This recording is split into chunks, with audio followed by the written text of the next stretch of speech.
Hey, it's CJ, and this is the Retro Rundown. We're all about the awesome 80s, pop culture, movies, music, and more. My first guest tonight is the Dawn of video gaming, the VG Mobster himself, John Drew. So stick around. We're going to take a quick commercial break, and when we come back, we'll start the rundown.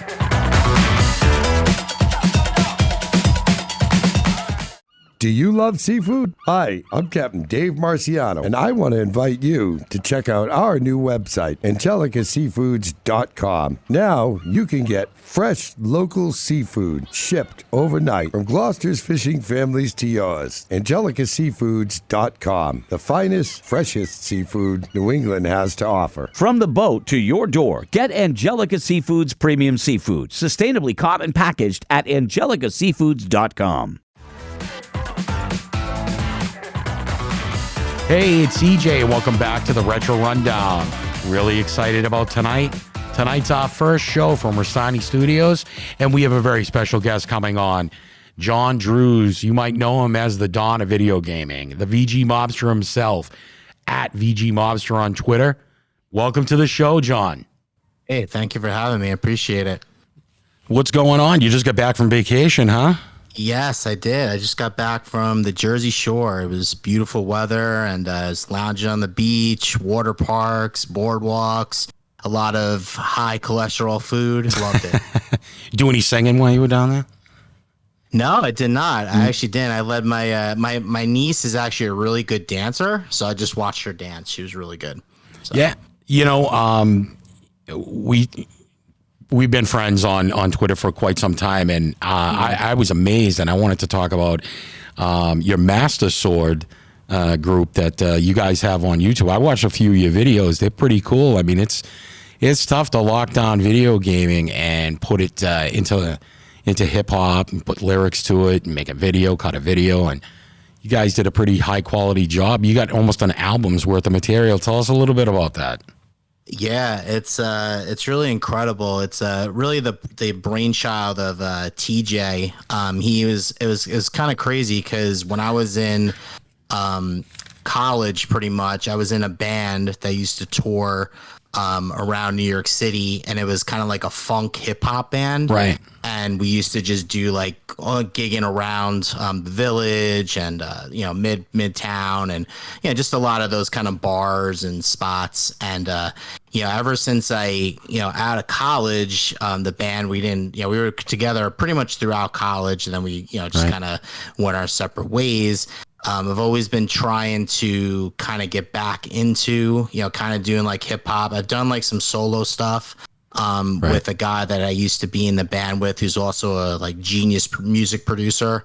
And I used to do stuff with him, like, just kind of like, hobbyist, it's fantastic. Records. But then I heard TJ and this guy, another awesome artist on Master Music, the Switch Bit. And they used to do these songs. It was really cool. They would do kind of like play into characters. And they would kind of like battle as the personas of characters. Like Ryu versus Ken, like Final Fantasy battle, Sephiroth versus Cloud, I think one of them was. Really? And I was like, oh, this is really cool because like I love video games, and I've been looking to kind of get back into music. Just on a hobby level, just kind of, it's my passion, just wanted to do it again. And then it was crazy. So what I did when I started doing some YouTube videos, I thought of this idea for doing one of the segments. I wanted to kind of review like retro games, and I was going to call it the Taking It Back series. And then when I did the Taking It Back series, I was like, well, I kind of would like to have like some sort of video that I could use to kind of cut in, to that segment. Right. And then what I did, I was like, oh, well, I saw this guy TJ and Switchbit. I was like, well, why don't I get them on a track together? Right. And we'll call it Taking It Back. I can have like a cool music video just for content. And then I can also use that song as like the intro for those Taking It Back segments. Yeah. And then when we collaborate on that video, I think you shared it on Twitter. Thank you for that. I spent like so much time in that video. I did that all myself. It was an awesome video. It just took forever to do, but it was totally worth it. I'm really proud of it. But more importantly, after that, I I just found that TJ was like not just an MC. This guy was a super talented producer. So we the video is very high quality. Yeah, so we started like talking, and he was like, yeah, you know, it was really fun collaborating on this track. He's like, what I'm trying to do is I'm trying to get like 5 or 6 artists together with, you know, like obviously video game themed like lyrics, but it could be like different topics, different styles of beats. I'm trying to get all different. Oh, the types flow of is incredible. That I mean, are into we're that. going to show a clip when this airs, and I just loved it, especially because you hit on all of my favorite genres in that video. Yeah, it was like, it was just like the concept for the video is just like all pretty much every MC on there. They were all like we're all around the same age, so we were all Nintendo, Super Nintendo, N64. Got it. And we were just all arcade, you know, the dead art of the arcade. Right. Now, you know, just kind of like reminiscent about when we were kids growing up, and that's what we would do. You know, just kind of collaborating, playing with our friends, either at the comic book shops, the baseball card stores, the pizzerias, the straight up arcades, or even just at our friends' houses when it started to go to like home console stuff. And, you know, just kind of reminiscent about it. So it was a really cool like video. I really liked how it came out. Everybody collaborated so good. And yeah, that video was awesome. So yeah, from that, he was telling me, he's like, hey, I want to start this kind of like label of like of different types of artists who want to rap about, you know, like video game, like somewhat grounded lyrics, but it could go off of that sometimes, you know, but just like that's kind of like the core. So yeah, ever since then, you know, it's like me, Switchbit, TJ, this guy Katetsu is also producer, and now TJ's wife Zap Crystal. I think you might have even heard her. She's a pretty good YouTuber. She's got about like 6,000 subs. Okay. Yeah, and she's a great singer too. Found out. Oh, so, you got to get her in. Yeah. So we all kind of like put our heads together, and you know, we've been just doing some albums now. You know, just kind of like, again, you know, kind of so you're cutting demos stuff then, just to get used to it. But yeah, we're gonna keep going, and TJ's super talented. I'm just excited to be along for the ride, and I mean, he's just so gifted, and he kind of like his style meshes with my like lyrical style, so it works, you know. And we can find you on Twitter at Master Sword Music, right? That's TJ's. Yeah, that's like the label's Twitter, Master Sword Music. Yeah. Okay. And then I'm at VG Mobster personally, and I usually share like, you know, when videos come out or projects come out. Okay. Like the latest project is it's kind of funny you said that. The latest project that just released, that is, you know, on all streaming platforms now, is Master Sword Music: The Greatest Hits. Really? Which we thought was good. No, we thought it was good because, you know, a lot of people obviously, like, he was just starting, and a lot of people didn't hear his stuff. Right. So now he kind of like, he's, you know, obviously improved through the years, got better mastering and recording and mixing equipment. So he pretty much remixed and remastered a lot of the older songs. I'm actually on 5 of the songs, which is incredible. I didn't think I had done that many already. And these guys are all like, gamers. Hey, if I'm at the 5 of the 20 greatest hits, I was honored. I was like, hey, man, this is awesome. Caught that royalty check. I was going to say, I was like, man, I mean, I haven't even been here that long. But yeah, it's just, I mean, we just kind of like, you know, when you click with somebody, we just have this chemistry and we click together. And yeah, I'm excited to see, you know, what keeps going. I'm really excited about it. Excellent. I think people, if you like, even if you don't like, I mean, I've even showed this to people who don't like, you know, per se hip hop music solely, and they still like appreciate it because there's still the lyrical content is still like, really good. And you know, like we try to really think outside the box. We try not to be like, you know, stereotypical. We try to really have thought-provoking stuff. And TJ's, you know, production style is very varied. So all the songs you're gonna hear, I mean, they have like the same kind of, you know, you can tell that it's by him, but he's just has so much range and versatility that it never gets stale or stagnant. So those are the type of guys I like to work with. And I think I found a gem with him. So, you know, shout out to Master Sword Music. And absolutely, I hope we keep going, you know? Yeah, you've been video gaming for a long time. 35 years, man. 35 years strong. Years. Yep. What's your favorite console? Ooh. I know you're a big console. Switch guy. I mean, you run the Switch mob, VG. Yeah, I mean, until Switch, I mean, I was gonna say probably Super Nintendo was my favorite. Right. But I don't know, man. I think now Switch is my favorite because I mean it's kind of cheating, but they have so many IPs that I loved as a kid on there. I mean, like Duke Nukem, I was like a kid in the candy store when Duke Nukem came out on Switch. Like I bought it, like I didn't care how much it was. I was like, I'll give you $20, even if it's 10. I don't. It's care. an amazing console. Yeah, and then, I mean, I'm also like Doom 64. Absolutely, like that game was like lost on Nintendo 64. I had that at launch. I used to play that with my friends, and it was like super scary and creepy. And I always told people, I'm like, yeah, you got to play Doom 64. Right. And then they drop it on Switch portably. I'm like, that's what I'm saying. Games like that, there's just so many of them that I'm like, I could play all these games like portably or docked, and it works great. Well, I got to tell you, I was late to the Switch crowd, and I've been vocal about this on social media. I mean, that was my baptism by fire into video gaming was the Atari 2600. Nice. So I've been video gaming. I'm 52 now. I started video gaming when I was a kid, and I've amassed a video game collection of 25,000 physical video games in my home. So that's what's up. I take it very seriously. But I got to tell you, when the Switch was announced, I wasn't really sold on it. And like many.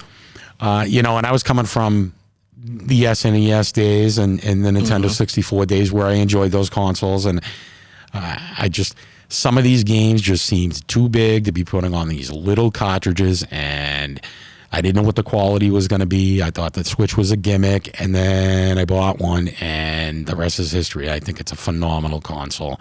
And I think one of the best video games in the past 10 years just recently came out on the Switch, and that's The Legend of Zelda, Tears of the Kingdom, and we're going to talk about that. Oh, wow. Okay, so like you, TJ, I've been gaming for 35 years, and you've been even gaming longer than me. So I've played pretty much every Zelda game. I've played most of the big games that have come out on, PlayStation, Xbox, PC. Like I've always been like, I haven't been only Nintendo. I've always, dabbled with other consoles too and stuff. And I played some great games. I've never been hooked like Tears of the Kingdom. It's incredible. I mean, Zelda's been one of those games that's been with me for a long time, the IP itself.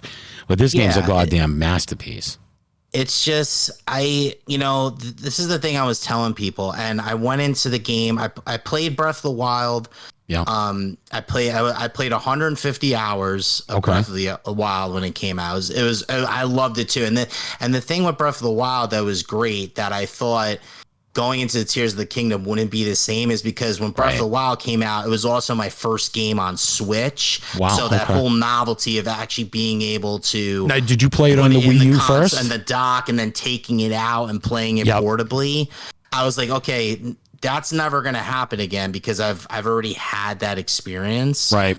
So that's when I went into Tears of the Kingdom. I was like, yeah, I'm going to probably like this game, but it's not going to be, I'm not going to have the same feelings that I did with Breath of the Wild because of that initial, novelty of the versatility of the Switch is gone now.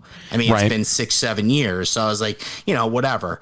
But once I started playing this game, and then another thing too, a lot of people were saying, oh, well, it's using the same map, so it's really just DLC to Breath of the Wild. This is not a new game. It's a complete overhaul. The people that say that, I can unequivocally tell you they have not played the game. No, and I was just going to say, I picked it up. And again, from somebody who had played 150 hours of Breath of the Wild, I didn't play it for 20 or 30 hours, but 150 hours. When I started playing this game, I mean, I noticed some of the areas, but they were all changed. They added caves, they added wells, they added the sky islands, they added a whole complete map underground. An incredible undertaking by Nintendo. I invested 240 hours into this game. 240 hours. I took over 1,200 in-game photos, constructed over 200 different types of vehicles, and I'm still playing it. And like I said, I'm willing to say it's not only the best Zelda game that's ever made. It's perhaps I think it's the best Nintendo game ever made. I'd go on record as saying that. You have played pretty much most of the big tentpole Nintendo titles. So, I mean, for us to say that, it has some merit to it. And that's the thing, too. It's just like, I agree with you because and the other thing, too, is I'm not really a completionist gamer. Usually for most games, I'll play like the story. Maybe I'll do like the side quests that people like really talk about. Right. And then I'll move on. You know, this game, no, I did all the side quests. I did all the side adventures. I did all the shrines. Right. I got all the wells. I got all the bubble gems. So for me to do that, because for me, I'm not a completionist guy. So for me to do all of that and spend 275 hours in the game, to me, that was just like validation. I'm like, hey. And it called you. Itself, you wanted to find every light route. You wanted to. Yeah, I wanted to. I went back after I forced. Yeah. I went back after I beat the game 3 different times, and I'm still having a blast with it. I'll throw it on. I'll throw a movie on in the background, and I'm still playing this game. Now, don't get me wrong. I love my PlayStation 5 and my Xbox Series X, and I'm a Dark Souls player on top of it. So I've got a backlog that is ridiculous that I should probably be chipping away at. And this game keeps calling me back. Keeps calling me back. It's absolutely incredible. Yeah, it locks you in. That's what I'm saying. And the thing is, it's like you can try to deny it, but I really want somebody who's, at least finished the story, to tell me that that game wasn't like pinnacle. It'd be hard pressed. Now, again, see people who only do one of the regional variants and drop off. You're not getting the whole thing. You know, like to me, that's just the thing. And like you said, I mean, there's even people like they've done everything and they still want to go back. And like you said, they want to play with the Zonai devices. They want to, for people, I mean, that's not my thing, but like to get all the play value. Like there's so many things you can do. Yeah, absolutely. You think it gets Game of the Year? I think it does. The only reason being is I think that the smartest thing that Nintendo did with this game to extend the tail on it was to add the Zonai crafting mechanics into it. Right. Reason being is that a lot of these Zelda games, like you play it once and that's it. But now the tail is extended on the game because people are building insane things, sharing it on YouTube, TikTok, and everything. And the tail of the game is extending because people keep doing new things. They keep, doing all new vehicles and creations, ways to beat Lionel's that like nobody ever thought of. Like that, crazy I think stuff. To me, that's going to keep the game going. And then when they release, I think there's going to be DLC to it. Right. If they release the DLC, it's just going to get another second wind. Absolutely. So I just think, and again, I think when people play it, they just know. And again, I'm not saying this has been a great year for games. It has. But that does, and even if it doesn't win, that doesn't diminish what the game did for me personally. Right. So, that's what I'm saying. But for me personally, I mean, this to me, it's going to be very hard to beat. I think so. If it is. And if it is, it's a special year for games. And it is. What were your top 3 favorite games this year? Oh, this year? Yeah. Okay, this year. All right, Tears of the Kingdom, for sure. Yeah. I'm going to say Metroid Prime Remastered. Okay. That was awesome. And I mean, that game looks so crispy on the OLED. It's insane. And the game is just a classic game. Right. To begin with. And then my third, I mean, the thing is, it's tough because I got so many games that are like just about to come out that I'm like really excited to say. Like, well, let's say so far. Cyberpunk comes out next week. Spider-Man 2 comes out. Right. So Super Mario Wonder comes out. Right. So it's like, it's tough, But so far. Yeah. I'm trying to think of my third game that I'd probably say for this year. We got 2 Nintendo games. Yeah. We're gonna stay with Nintendo. You can. Nintendo. I'm just trying to think in general. I'm really excited. Actually, I'm gonna play it after this podcast. The Quake 2 remastered. Right. I'm excited to play that. I'm playing that in Game Pass. I'm really excited for that. Yeah. So let's see how that is, because I heard really good things about it. And we've had a really good run in the last few months with some of these games. I'm telling you. I mean, just quality. Oh, you know what I'm going to say for my third game? Resident Evil 4 Remake. I'm going to say that. That'll be my Great third game. Yeah, I mean, that game, Resident Evil 4 is such a classic. It didn't even need to be remade. Right. But I'm telling you, one of my favorite games now of all time was Resident Evil 2 Remake. Right. So you're a when Leon they did guy. 4, I wasn't mad about it. I was like, you know what? I trust you guys. Right. To do this. And they delivered. The game's even better. It's awesome. Oh, absolutely. Absolutely. I'm interested to see what Naughty Dog's got left in the bag, because I'm a big fan of them. I take a lot of heat on Last of social. Us Part 1. I loved on it. PS3. When it launched on Loved PS3, I bought it day one, and Right. I was blown away Right. by the game. I thought it was so good. 2, I was one of the guys that didn't like the Abby story. Not gonna lie, but I loved the gameplay. Yeah, And yeah. I loved the graphics, and the controls were so tight, and all And that's one of my accessibility favorites of all features are great. I time. just wish if they didn't do Abby, it'd be okay. But No. Well, that's coming. There's no around no, I that. know, And she's I know. also going to be coming in the HBO series too, and it's going to piss a lot of people off. yeah, My I know. wife loved I that respect show. it. That's what they wanted to do. It didn't click with me, Yeah. personally. What, the TV but show? Again, for people that like it, great. You know. Yeah, my wife has no idea what's coming. She's completely in love with the main character, Joel. Yeah. Joel, That's played by Pedro Joel and Pascal. Elliot, She has they're no like concept that he's classics. going to be killed in the first episode. She has none. No clue. So, Sorry. you, Spoiler alert. you had mentioned to me that you wanted to talk, and it's been mentioned a lot on social media this past week about Red Dead Redemption. What are your thoughts on that? Okay, here are my thoughts on Red Dead. Just a sidebar note before we start talking about this game. Sure. It's in my top 5 games of all time. All time. For me personally. Okay. I just love the game. John Marston's one of my favorite characters Right. in all video games. Right. I love him so much.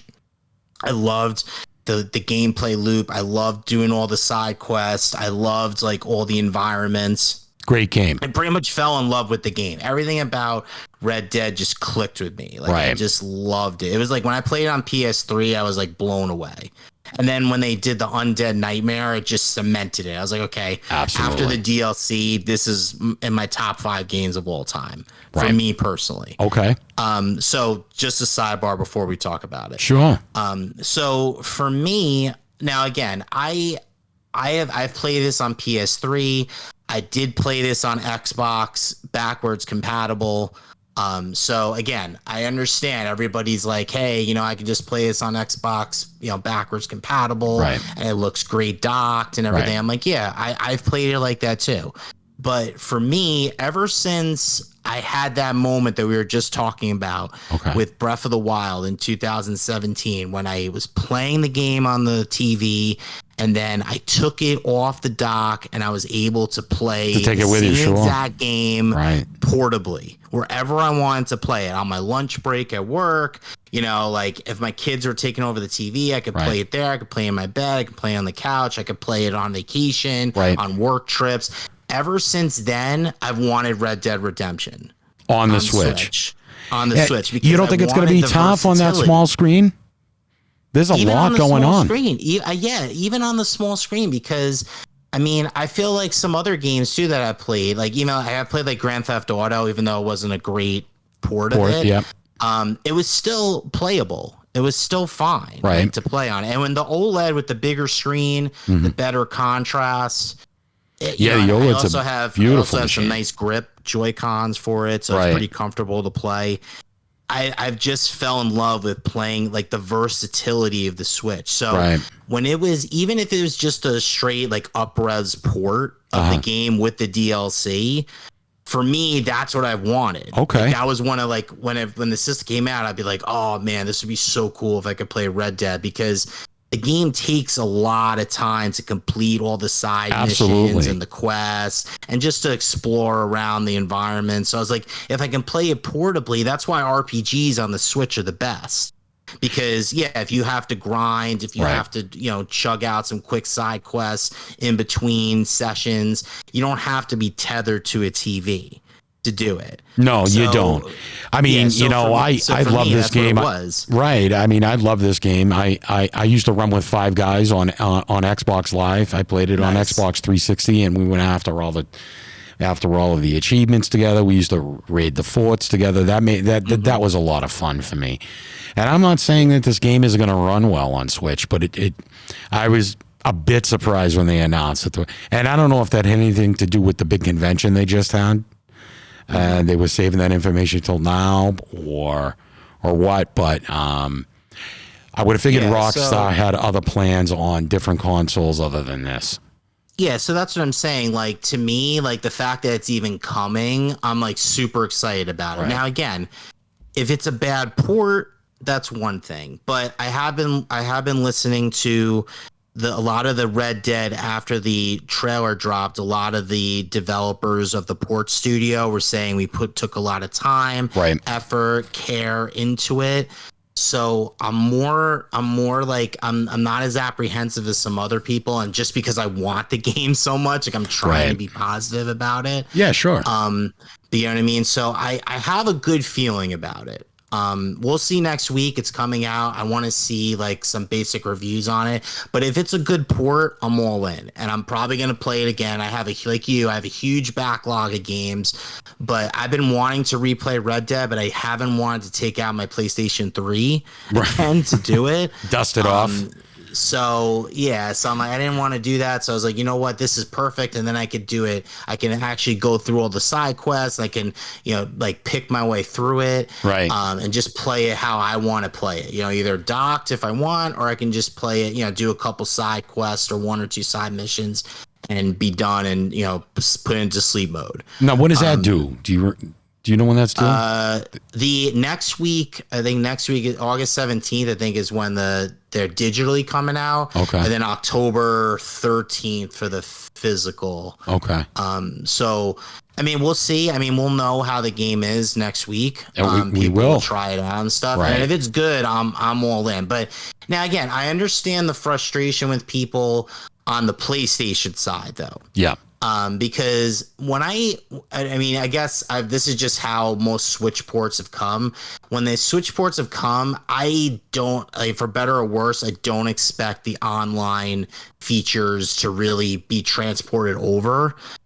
Just because I think devs have a hard time with their system, which again, it's That's not what really I'm as saying. advanced as the Xbox or PlayStation online systems. So to me, that doesn't bother me because I've kind of been used to it. Right. And like I said, if I really wanted to play online, I could play it on Xbox and jump on and play. So, you know what I mean? It's not a big deal for me. Double dip again, for for you. some people, that's a deal breaker. I get it. Yeah. But for PlayStation, I understand. Because PlayStation has the infrastructure to do the online. And the fact that they haven't announced that this is going to have multiplayer online on PlayStation, and they didn't at least even do 60 FPS on PlayStation, which is more, again, it's a more capable system than the Switch, because the Switch you have to worry about being portable at the same time. Totally get those complaints. And if it was me, I wouldn't buy the PlayStation version, even with the PS5 version. But I look at it from the Switch version, I'm like, this is a dream port for me.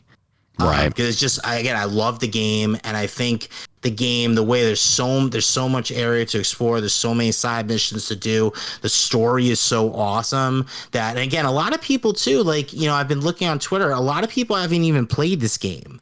That just boggles my mind. If you've never played it before, if you've never played the game before, to me, it's still worth it. Oh, absolutely. I mean, for me, I've got my sights set on Starfield, to be quite honest. Yeah, okay, that's fine. I mean, so I'm going to be dipping my feet into that. Played it. you've played it, you've ran the online, you've done you've actually played that game extensively. Right. So that's different. But I'll peek at it and see if it's something that maybe like you, I will get some enjoyment out of just running it for as many hours as I feel, and always enjoy that portability. Yeah, I mean, and again, incredible. I'm not saying everybody has to go out and buy it at launch because, the games go down in price. I get it. If you're not like a big fan like I am, you don't have to get it at launch. Nobody's putting a gun to your head. You know what I mean? So if you want to wait a little bit, hey, that's fine. I don't blame you. That's perfect. Right. Video games in general, they're making it tough for everybody because with all these collector's editions that are coming out now, what bothers me is when they put out special edition collector's editions like that and it's a digital download only. I hate it. It's sacrilege to me. I hate it. It's ridiculous. It just defies logic. I personally don't understand why anyone would want to invest in something like that. So you want me to buy the solo copy of the game and then also the $200? It makes no sense. I agree. It makes no sense. And that goes for the Starfield that I was just talking about. I mean, I'm just going vanilla on that. Their collector's edition is $300 and it's a digital download. It's crazy. That's sacrilegious. I mean, it looks cool, but no disc. I mean, come on. You can't give me a $2 disc for $300. Come on. Ridiculous. Well, listen, we're going to take a quick break. When we come back, we're going to do a segment on the show that we call Questions from the Community. Perfect. Today on Twitter and throughout actually most of the week, we pitched, we sent a tweet out and asked our listeners to send in or write in some questions. We're going to read those and see what VG has to say about those, and we'll go from there. Perfect. This is Ricky Bittman, host of Ricky Bittman's Jukebox Podcast. I want to thank all my fans for making my podcast one of the top podcasts in the country. From the bottom of my heart and the bottom of my co-host Galen Santopadre's heart, thank you, thank you, thank you. Up, up, and away, hey!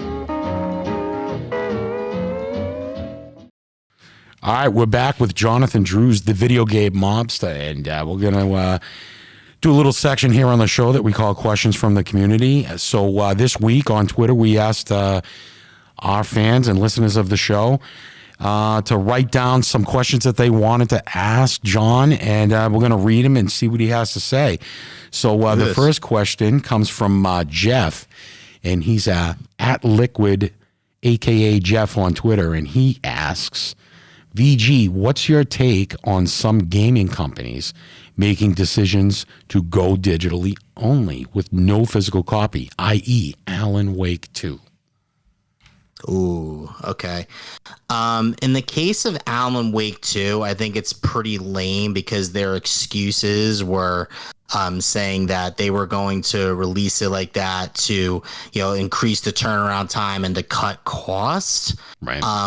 But I feel like, and then a lot of the other, once they announced that, a lot of other publishers were like, hey, we'll do it for you and we'll do it for a good price. I feel like they just it was just PR speak, and that's where they got caught. Right. I feel like they didn't really see, and again, especially for a game like Alan Wake 2 that's been so highly anticipated. Oh, it's been hyped to the max. They could have made it happen if they just looked around a little bit. I just think their PR speak people kind of caught on to it really quick. Right. In terms of just digital only, right. I mean, PC is already pretty much digital only.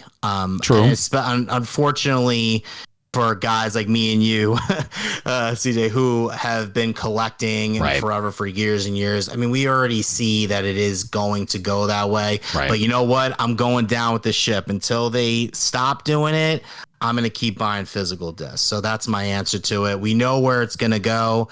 But I'm one of those people. I like to put it on my shelf. I like to get something tangible when I buy it.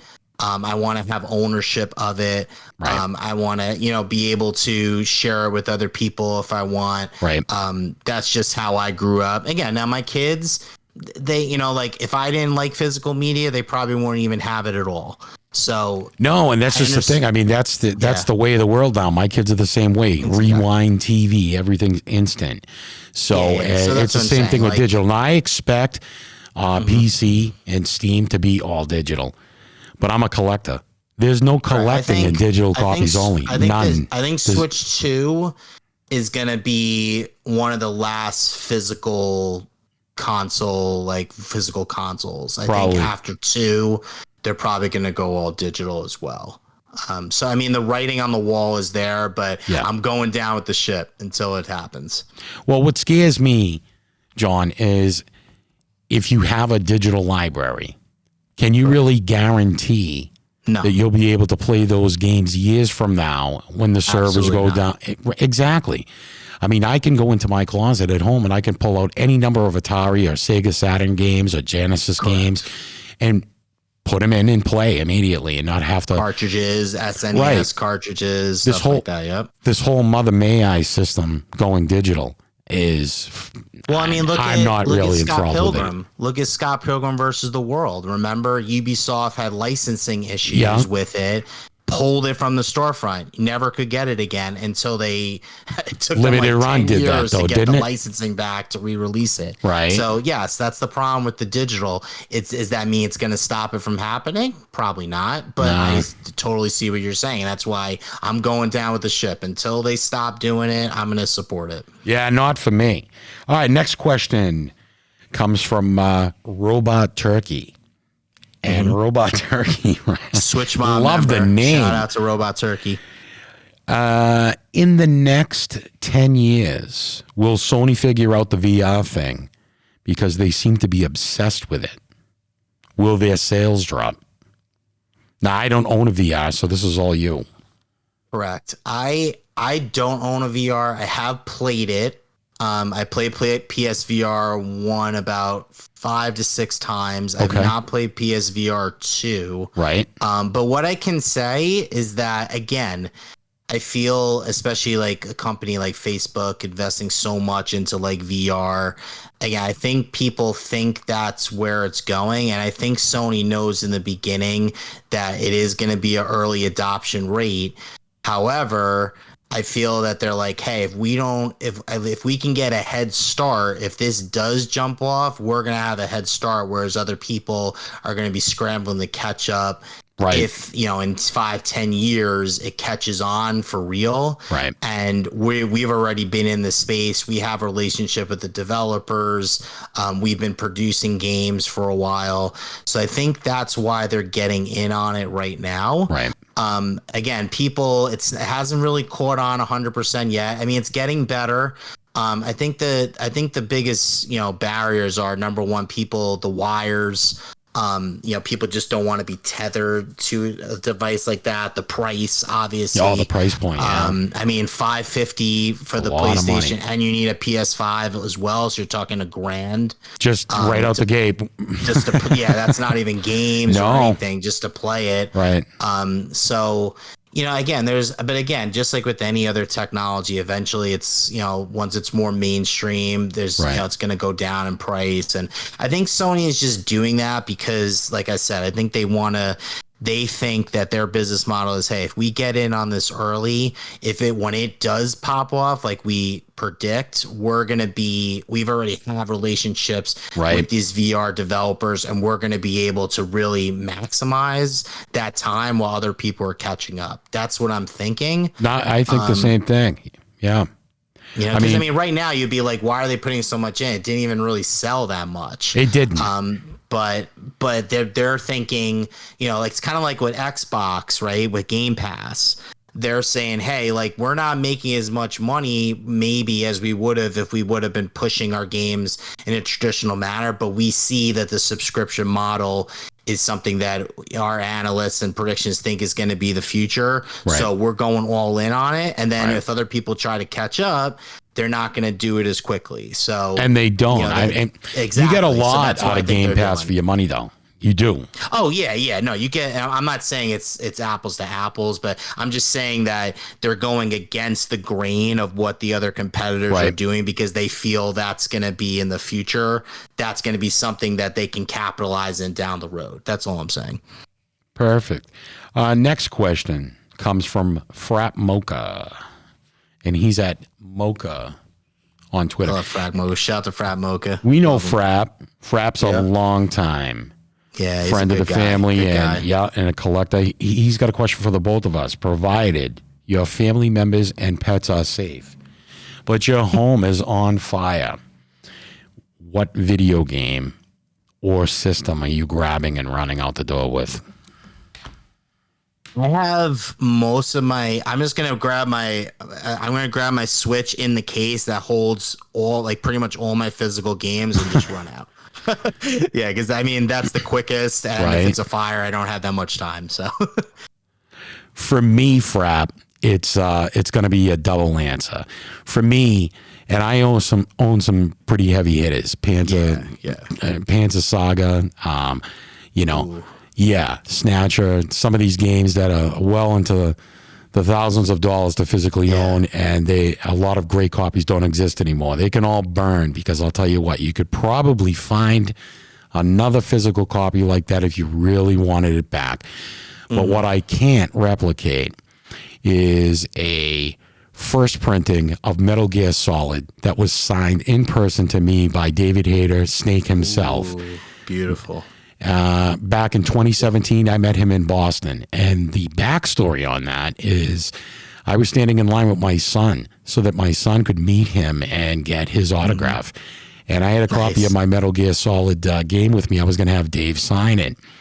And we struck up a conversation in line, and we got onto the topic of me being a paramedic. And he had such a deep appreciation for my profession. He took the game out of my hand while we were talking and signed it while we were still talking and handed it back to me, and then took a bunch of pictures with me. Never charged me for it. I would have paid for it. Yeah. I can't, so that backstory, it's sentimental to me. So that, now I have it framed in a shadow box in my game room. And I'd also like to add to my answer as well. Go ahead. I would definitely do that, but I also do my second. I'd probably see if I could grab this one too. I still have my Genesis Nomad. You do? Nice. Yeah, I have my Genesis Nomad, and I never owned one. I would have loved to have owned one. Yeah, I had one, and I never had the heart to get rid of it. No. It's so cool. True handheld. Like the Switch before the Switch. I think that's why the Switch really appealed to me, because I had the seed set with the Genesis Nomad back in the day, and I was like, this is awesome. Right. That's a good one to grab. The second game for me, well, actually it'd be a package. You know that just from on Twitter that one of my longtime friends is Shelley Blonde. For those that don't know that are listening, Shelley Blonde is the original voice of Lara Croft. She voiced Lara Croft in the first 2 video games of Tomb Raider. And she has signed a bunch of pictures from me, signed all of my first run copy covers for all of my games. And I'm sure I could probably get Shelley to sign for me again, but she personally sent these to me. That's cool. Personally sent these to me. On top, I sent her my covers, and she sent me back a care package, which much more. And I'll post a picture on Twitter that I could ever ask for. She's a diamond. If you're not following her on social media, on Twitter, she's at Blonde Shelley. She's a phenomenal person. I'm following her right after this podcast. And you should. I will. All right, let's see. We got a couple of more questions here as we wind down. We already talked about Red Dead. Got a question from Carl Skiles, and he wanted to know what VG's thoughts were on the 3DO console, ahead of its time or trash. This was actually a really cool question. So thank you for asking this to me, because my dad used to work in Stearns Electronics. He was a manager. Really? And what they used to do, they used to send them out to the CES, Consumer Electronics Show, every year. And he saw the 3DO be unveiled. And he went up to me and he said, Jonathan, you are going to love this console. He said, it blew my mind when he showed the demo. Is this the Panasonic? CES. Yeah, and it was so cool because I when I went into Stearns, which got acquired by Macy's down the road, but when I went in there, they actually had my dad brought me in the day that they set up the 3DO like test display inside of the store, and I played it and I was like, wow, this is really cool. now looking back at it, I mean, I think they thought that the full motion video was going to be bigger than it was. And at the time, it was really cool because most people were just seeing like pixel art. Right. And, you know, this felt like more alive. So I think at the time, like, that's what they thought the direction was going to be. Like, more kind of like interactive movies is where games were going. Right. I mean, I feel like looking back at it, like, that obviously wasn't, you know, the way to go. Right. But I mean, at that time, without a crystal ball, you could see why they were trying to do that and like make it. Yeah, you have to applaud them for trying that. I think the price point sunk them a little bit too. I mean, they came out at a time really high. It was really high. But it was cool because my dad was like literally from the unveiling. He was telling me about this system, and I was telling my friends too. He's like, "Hey, my dad just saw this system 3DO," and they're like, "What are you talking about?" And then like months later, there's actually commercials on TV for stuff. They're like, "Oh yeah, the 3DO. You talked about that once, did you?" So that's kind of cool that he mentioned that. But yeah, I think like at that time they thought it was going to be ahead, but it ended up not being where games were really going to go. So, all right, we got a final question from me to you. Oh man! To wrap this up, what was the first console you ever owned, and do you still own it? Sega Genesis was the first one that I owned with Sonic 2. Okay. That was the first one I owned. First one I played was NES, Nintendo. But the first one that I owned was Sonic. So I was a Genesis guy growing up. I had the Mortal Kombat, Genesis, ABA, CABB, Blood Code. You know, like I was all in on Genesis. Every time there's like you had to plant your flag, I would usually plant on Genesis because that's what I had. Right. So yeah, Genesis King of the was my first 16-bit. Listen, I love Super Nintendo, but I just wrote an article on Medium.com about Sega. And Sega holds a very special place in my heart, too. Yeah, I mean, they were both great. My friends had Super Nintendo, so I would go over there. I'd play Mario Kart, Super Mario World and stuff, but I just owned Sega. And it was cool, though. They got my 6-button controller. I was playing Street Fighter, Mortal Kombat with the blood. So it was fun. It was fun. And I know you're a physical guy, not a digital guy. So your first game, you still own it. The first game you ever played, you still own it. I do. Wow. The first game you played? The first game I ever played, was on the Atari 2600. My father bought me an Atari 2600 back in the late 70s, Space Invaders with the combat pack in. Wow. And shortly after that, Asteroids, and I have all 3 of my original cartridges since I was a kid. That's insane. I do not. The first game that I played Nintendo at my friend's house, I did not own it. Okay. So I couldn't have it, but I still do have my Sonic 2 cartridge from Sega. That was the first system that I owned. So I still do have that. So that's probably the earliest one that I owned, that I played. I mean, the first game that I played, I didn't own the system, so I couldn't really like keep it. Right. But for Sega, the first system that I owned, I do have that Sonic cart. I do have it. Nice. Yep. Well, what's your favorite movie of all time? Godfather. Surprise, surprise. How did I not know Mobster. that? How did Godfather I not know for sure. that? I actually have a tattoo on my back right shoulder. Okay. Of the marionette hand. From Do you Godfather. really? Yep, I do. It's I have a signed copy of the book by Mario Puzo as well. Wow. Yeah. I so think got he's a connected, big TC. fan. I think he's connected. Yeah, he passed away, unfortunately. But yeah, I mean, he wasn't a connected guy, but he just grew up with a lot of mafia guys around him, so he knew the lifestyle. And he was also Mario Puzo was a huge gambler, Right. So he actually, when he was writing The Godfather, he actually went to a lot of like casinos to do like research and gamble himself. And he became really friendly with a lot of mobsters in the casinos. So that's another thing that inspired him for the book as well. You're talking to a kid that grew up in South Boston and Charlestown. I'm used to the Irish mob, so it's a part of your culture. There you go. That's it. So yeah, I mean, I grew up in New Rochelle. My dad grew up in Tremont Avenue in the Bronx. Wow. A lot of Italian there. Yep. Good eating in those neighborhoods. Oh yeah, I still go to Arthur. I'm close enough that I can still go back to Arthur Avenue in the Bronx. So Very nice. That's one of the blessings in New Jersey. You know. Final, just to wrap it up, what are you looking forward to the most in next gen gaming?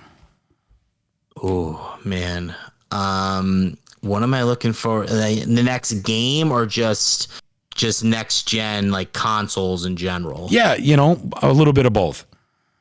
Okay. I think seeing like for next gen, I want to see where they make the innovations now, because I feel like, not that they've tapped out on graphics, but I feel like they're getting pretty close to tapping out on graphics. So let's see where the new innovation comes. Is that going to be going more in the controllers? Is that going to be going more into like the online and the ways that we interact with the games? Right. Is that, just integrating like AR and VR into that to kind of make them more immersive, and mainstream at the same time?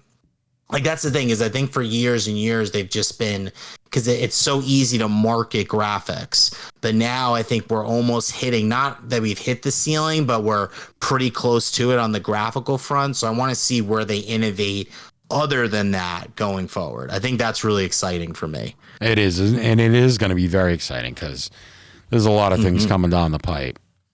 I mean, like you remember CJ, like when I put the Rumble pack in Star Fox 64 for N64, right? To me, that like blew my mind. Oh, absolutely. Like when I was a kid, that blew my mind. Or the 32X when you put it on your Genesis. Yeah, when absolutely. you just pop it in, it's like a brand new system. That was so cool. Right. Let's see what they come up with. All right. I want to thank my friend John for coming on the show.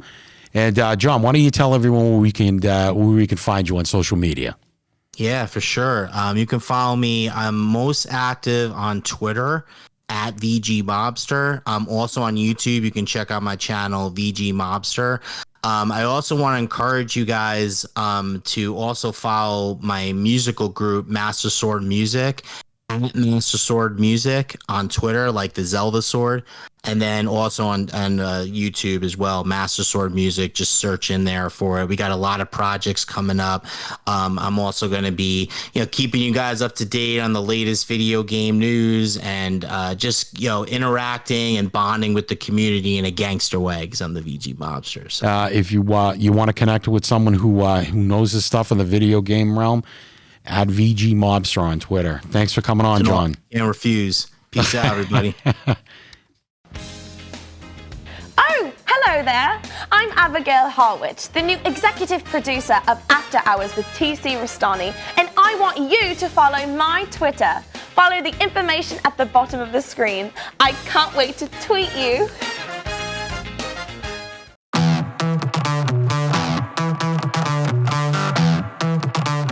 Welcome back to Retro Rundown, and I just got to say, wow, that this has been an incredible show. I want to take one last chance to thank VG Mobster, John Drews, for stopping by the show and giving his thoughts on everything video gaming tonight. I had a blast, and take one last chance to remind you that this show is not about me. It's about you, and I want to take this chance to invite one of my producers into the booth, TC. What's going on there, CJ? I've been listening up in the producing booth, and what a fantastic job you did. I know very little about video games, but after listening to that interview, I think I know everything there is to know. You guys are experts on that subject. I appreciate that. We had a lot of fun. John is a very well-read video gamer. He's been collecting for a long time. He's got a great in-depth knowledge of the subject matter, and I had a lot of fun. I had a lot of fun listening to it. Well, I'm glad that you did. And I know after speaking with your other executive producer, Miss OMG Abby, you guys have a big contest for the fans. Can you give us the 411 on what's going on with the Retro Rundown contest? We do. We're running two separate contests right now. And if you follow me at Cardiac Drop and my podcast at Retro_Rundown, You'll see the details there. It's a summer giveaway. So the first one is if you follow and retweet, and you can find the details, follow my podcast at retro_rundown on Twitter. We're giving away a 4K movie prize package, TC. Wow. And that includes a copy of Hurricane Heist, a box of Orville Redenbacher popcorn, some candy and show swag thrown in there. Unbelievable. It's better than Turtle Wax, what they used to give people on game shows, that's for sure. And we're running another giveaway. And if you listen to the show tonight, then you can enter this as well. So what we got a killer lineup of guests that are going to be joining the show over the next couple of months. But tonight, when I spoke with John, one of the community members pitched us a question, and it was, what video game would you go back into your burning house to get and leave with? And I gave 2 answers. So if you listen to the podcast tonight, you could tweet out those 2 answers or leave your answers right here on YouTube in the comments. Then you'll be entered into to win this. And this is a prize pack. And the winner gets a chance to select 3 4K movies from the 80s. I have a list that I'm going to post on Twitter, along with the snack pack and the show swag as well. Unbelievable. So you give back to your community listeners. We try. That's why this program, the Retro Rundown, is going to be a phenomenal success. But not only do you entertain their ears, you're going to entertain their mailboxes as well. That's right. That's right. Well, TC, thank you very much for this opportunity to come on tonight. I appreciate it. Anytime. I'm proud to produce this program.